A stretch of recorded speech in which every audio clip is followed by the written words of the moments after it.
રાજકોટમાં કણકોટ રોડ પર શ્યામ party plot નજીક પાટીદાર સમાજના અગ્રણી અને પૂર્વ કોર્પોરેટર જયંતિભાઈ કરશનભાઈ સરદારા પર સરદાર ધામના ઉપપ્રમુખ બનવાની વાતને લઈને જૂનાગઢના પીઆઈ સંદીપ પાદરિયાએ રસ્તામાં અટકાવી હુમલો કરી ગંભીર ઈજા પહોંચાડતા ખાનગી હોસ્પિટલમાં ખસેડવામાં આવ્યા। આ ઘટનાને લઈને હોસ્પિટલમાં અગ્રણીઓ સહિત લોકોના ટોળા એકઠા થઈ ગયા હતા। મોડી રાત્રે તાલુકા પોલીસે આ અંગે ગુનો દાખલ કરવા કવાયત શરૂ કરી।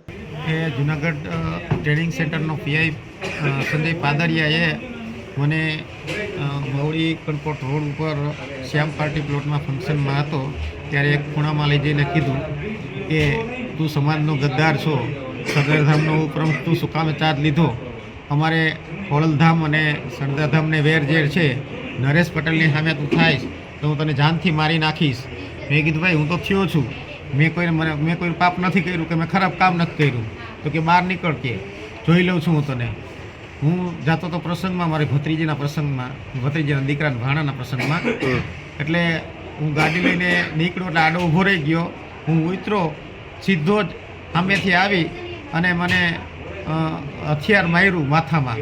હું બેભાન થઈને પડી ગયો અને માથે તાકીને ઊભો રહ્યો કે મારી નાખીશ તો આટલી વાર લાગશે, હવે જો તું ક્યાંય સરદારધામના કામમાં ગયો છો તો જાનથી મારી નાખીશ, એવી ધમકી દીધી।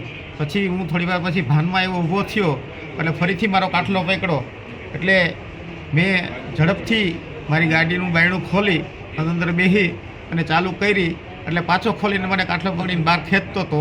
ત્યાં હું સડસડાટ ગાડી લઈને નીકળી ગયો, પાછળ હથિયાર લઈને દોડ્યો હતો।